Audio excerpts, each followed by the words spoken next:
Hello, welcome back. If you're new here, my name is Douglas Johnson, and I am a certified yoga teacher at the advanced 500-hour level. I'm also a musician and kirtan artist and an ordained minister. So today I wanted to talk a little bit about how I connect with my true nature, divine nature, to work through emotional upset, to solve problems, to do all kinds of things, really, because the divine is unlimited in its capacity. And I don't think this needs to be difficult. In my experience, it isn't, but I can't say that my experience today is necessarily how it would have been when I started this journey. So the reality is, I think it's really easy. In fact, it's called our true nature for a reason, because this is who we really are. But I think depending on our perspective, our belief systems, our experiences as a human being, this may be very hard to accept or believe. Before I get any further into today's talk, though, as always, I want to thank those who make this talk possible, and those are my patrons on Patreon. So these talks are a community effort. I'm sort of the talking head, but there are people behind the scenes who are doing things to make this possible. So if you'd like to help support this work, if you feel called to do so, if you don't, please don't. But these talks rely on people feeling moved or called to help out. And if that's you, there are a few ways you can do that. You can join that community of patrons on Patreon. You can make a one-time donation. The links are below. And you can also purchase something from the merch store. Again, the links are below to that. If you're on YouTube, you can also help out by liking, subscribing, sharing, commenting. All those things do help. All right, so today we're going to talk a little bit about this divine connection. And I brought along some notes, so hopefully I don't forget anything that I wanted to talk about. So I believe it was Einstein who said something along the lines of, we can't solve problems by using the same kind of thinking we used when we created them. So this is the essence of what I'm talking about. We as human beings, we perceive many problems. If you're completely problem-free in your life, then maybe you should be giving this talk instead of me. We all tend to face challenges and problems. And I don't think this is ultimately a problem. I think this is actually what makes life spicy, interesting, dramatic. We all pay to go see movies because they're dramatic, because something happens. While our true nature rests as an eternal changeless, we also, at least as human beings, we experience the world of forms and the world of change. And because these aren't really separate, we have to assume that that's what our true nature also wants to experience as part of its self, because these aren't really separate, at least from the perspective of non-dual teaching. So there's an aspect of ourselves that is changeless and formless, and this is what spirituality is generally trying to put us in touch with. But in my experience, after we get in touch with that part of ourselves, that doesn't necessarily, quote unquote, solve all our problems. And different traditions, different teachers at different times have taught different ways of relating with this part of ourselves. So one way has been, oh, all the forms are not real.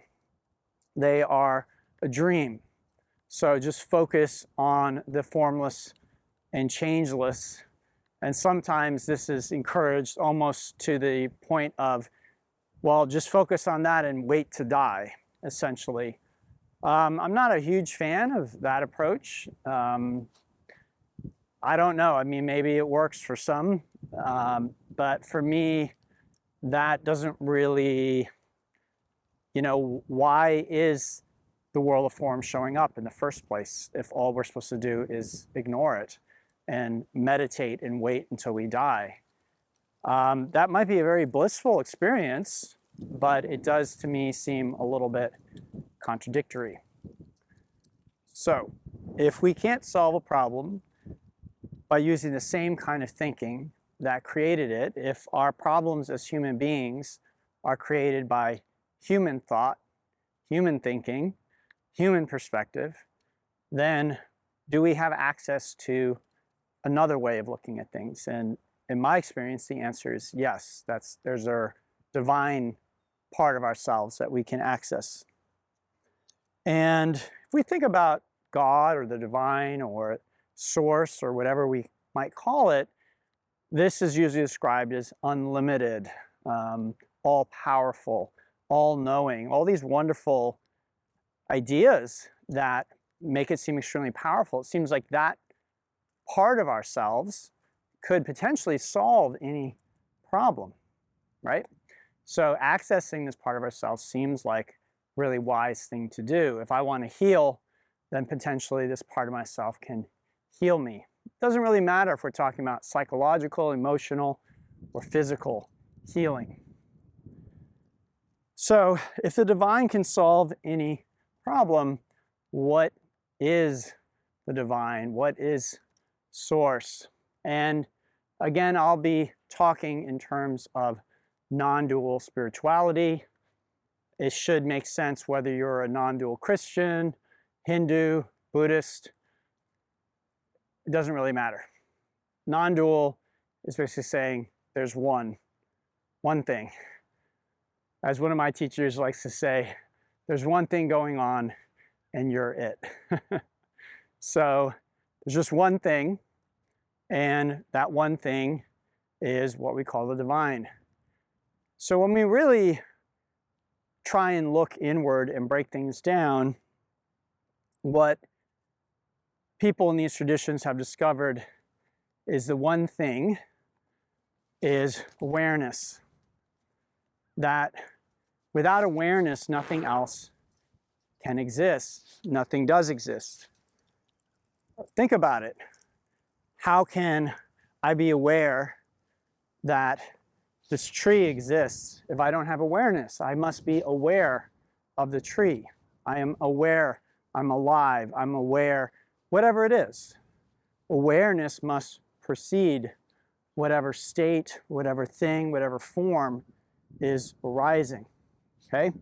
So awareness is the primary and fundamental ground of all being. So how do I connect with awareness more? I mean, you're already aware, right? And this is one of the paradoxes of teaching spirituality and enlightenment, is you're just really inviting people to become aware that they are aware, become aware of something that's already there. So you don't create awareness. I don't think you grow awareness. You just increase your awareness of awareness itself. So this can help us shift into this unlimited state that we're wanting to connect with. And one of the first principles of doing this, in my experience, is a quote from the Bible of "Be still and know." The full quote, I believe, is "Be still and know I am God." In non-dual teaching, I am takes on the significance of being awareness. because again, I am aware, I am whatever. I am precedes whatever else you want to say. I'm a man, I'm a woman, I am a human, I am divine, I am unlimited, I am sick. Whatever you're saying, it is preceded by the I am. And so the I am, again, in non-dual teaching, stands in for this fundamental ground. Again, I use the word awareness, and you might think you know what awareness is, but the truth is we don't really know what it is. It's just there. There's just this thing. I am aware. I am noticing things. I am experiencing things.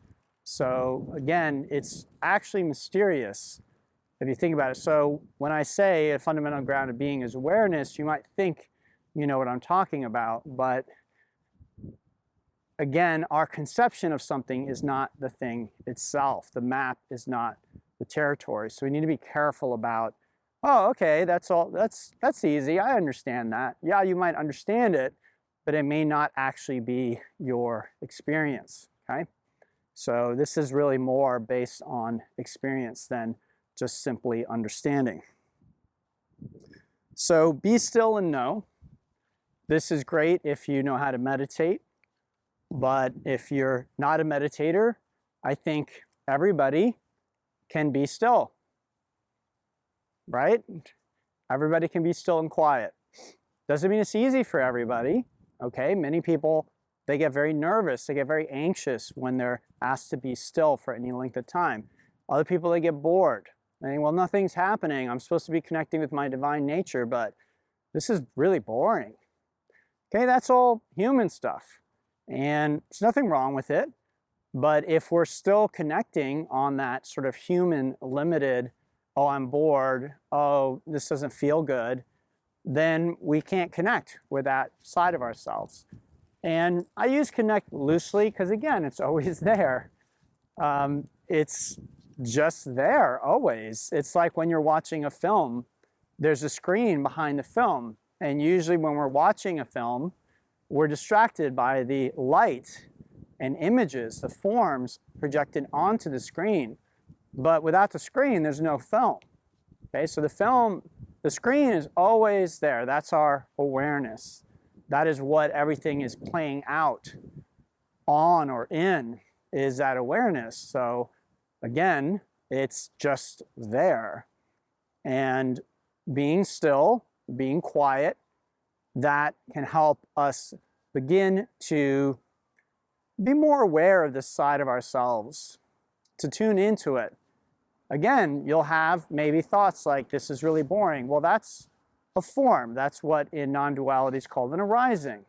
You might feel an emotion. Oh, I really need to get up and do the laundry, right? And again, that is an arising. That is a form. Whatever comes up is a form. Anything that I can name, oh, it's an emotion, oh, that's anger, oh, that's boredom. Those are all forms. There's only one thing that is a formless, and that is the very space in which these forms are arising, the very thing to which these things are arising. And ultimately, these things are not separate from whatever that mysterious thing is that we call awareness. Okay, so I do want to be clear about that. So being still and knowing is a really good first step, a step in the right direction. And then what is the nature of awareness? Because I might be still and know, and again, and yet I feel really separate from the divine. I feel really human. I feel really at odds, like, oh, I feel triggered and upset, and I just don't want to be doing this.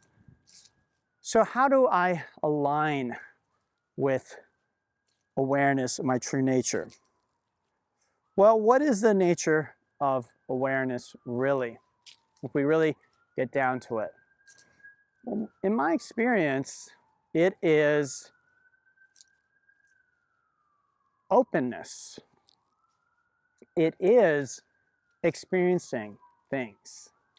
Okay? If I say be aware of this or that, that means you're opening yourself up to this or that. Not awareness, which actually in a real sense doesn't exist, is closing ourselves off to something, trying not to see something, trying not to experience something. And in my experience, this is where suffering arises for us as human beings, because we are denying our true nature. We're trying to say, well, there's this thing, but I'm not going to experience it. And again, the way we do this is varied. We might do this by drinking. We might do this by doing drugs. We might do this by distracting ourselves with entertainment. We might even do this through spiritual practices. But the fact of the matter is we're trying to deny our true nature. And while this may be necessary in the short term from time to time, my experience is that long term, if we want to truly rest in our own true nature, which I think is important to really fulfilling the experience of being human, if we're going to do that, we need to eventually allow ourselves to be true to our nature. So, loving awareness, a willingness to experience all things without judgment, without preference. I think this is why Jesus Christ taught about non-judgment. We aren't here to be the judge. We're here to be the witness. We're here to experience, to open ourselves up, to be willing to feel and to experience the different things. That doesn't mean we don't live our lives. It doesn't mean we don't do things to try and change the experience, but what's happening is happening. And so if I'm having an emotional reaction to something, then I'm having an emotional reaction to something, and that's what's going on. Saying, well, I shouldn't have this emotional reaction, or I don't want to have this emotional reaction, whatever it might be, it's too late for that. The emotion is there. And so again, we can try and resist that emotion. And then I think we experience what Carl Jung, the Swiss psychologist, observed, which is what you resist persists. In my experience, this is a very true spiritual statement. So, I don't like how I feel. I don't like this experience that I'm having. I'm going to try and resist it. Again, this is different from trying to change experiences. This is really about what's going on inside of you. It's not about actions or words.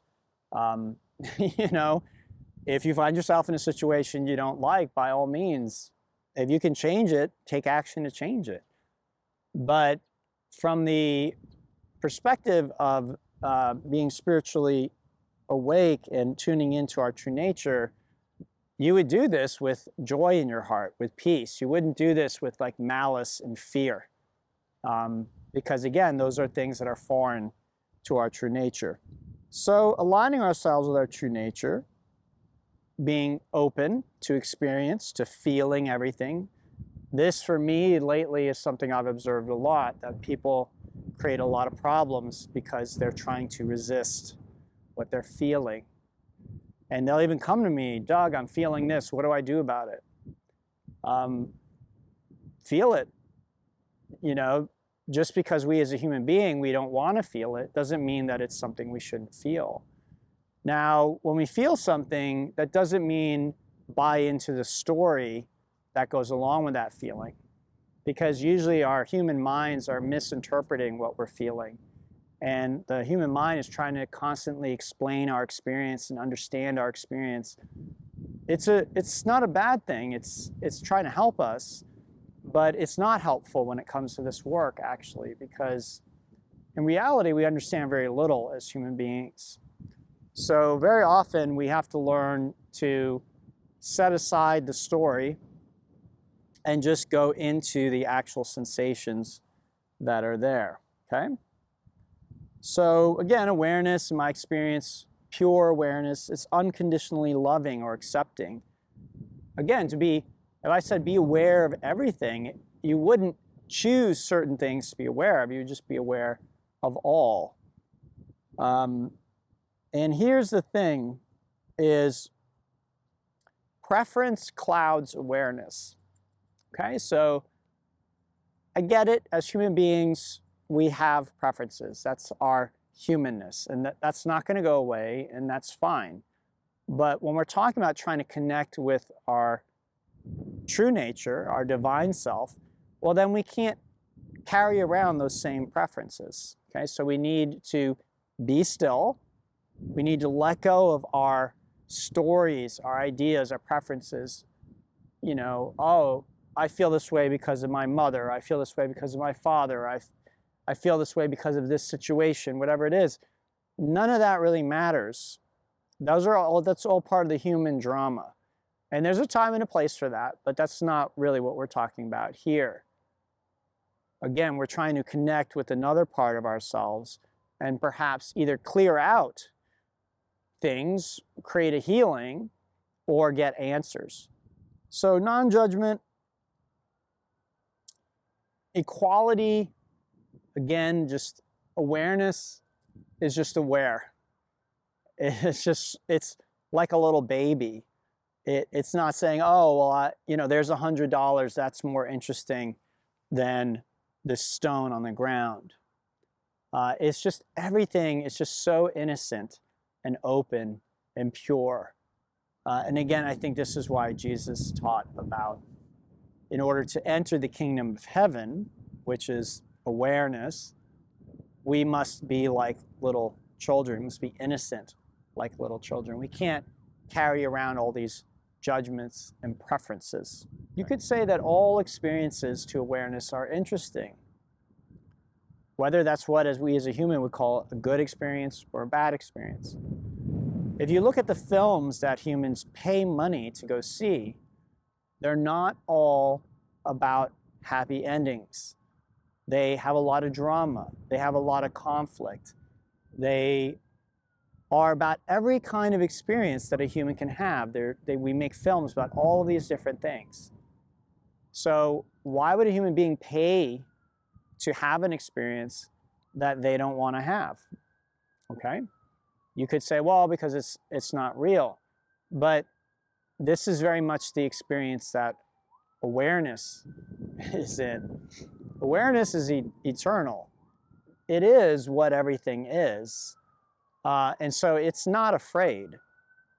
It's not worried about outcomes. Okay, so in a very real sense, all experiences are interesting and fascinating to it. The experience of being homeless under a bridge, interesting, fascinating. The experience of being a billionaire, interesting, fascinating. Okay, it doesn't really care one way or the other. So another subtle aspect of this is time. We as humans, we experience time, and again, in a sense, there's nothing wrong with that. But our true nature is eternal. So eternal doesn't mean forever. It really means it transcends time. And so when you are trying to get into this state, whether it's trying to clear out an emotion, and that is one thing you can do in this state, is if you have a sort of a stuck emotion, that means part of you is resisting that. Emotions generally want to move. And so when we resist an emotion, then it's not going to move. So you have an emotion that's lingering, it's staying around for a long time. Usually that's what this means. It means that on some level, it may not be conscious, but you are not allowing yourself to fully experience that. So again, your true nature is open to experiencing any emotion fully. As a limited human being, you might be afraid, well, this emotion is going to crush me, or, if this emotion means I'm worthless, then I'm worthless. These sorts of associations. So again, this process is one where we can hopefully transcend that. So finding a place and a time where you can meditate and be still and not have to look at the clock. And one trick that happens a lot is I've seen this a lot with non-dual teachers where they're trying to teach these types of concepts and how to clear things out. And people will be like, well, how long do I have to be with that emotion before it clears out? I don't know. Again, what we are wanting to enter into is a timeless state where we're not concerned about time. There is no time, okay? And we as human beings, we can access these states. We can access states where that part of our brain that's sort of tracking time gets quiet. You do this in meditation. Some people can do this with chanting. There are many different ways we can access this, but this is another key aspect to our true nature, is this timeless state. So bringing that into your meditation as well. And so as I've already mentioned, a few things that you can do with this is to clear blocked emotions. You can possibly do healing through this work. You can also potentially get answers to problems that you're having. I truly don't even know the limits of what is possible with this kind of work and how deep it can go. I assume it's probably limitless and endless. That's been my experience of it. So I can't say that I know everything there is to know about it, or that I know it's possible, because again, I have only my own limited experience with it, but the sense I get is unlimited. Sky's the limit.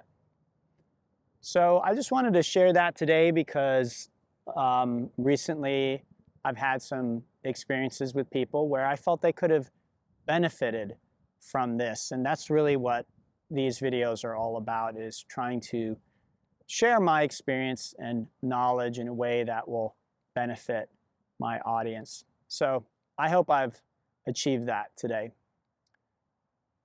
Please reach out anytime if you think I can be of help. Leave a comment. Tell me how you're doing. And until next time, namaste and have a beautiful day.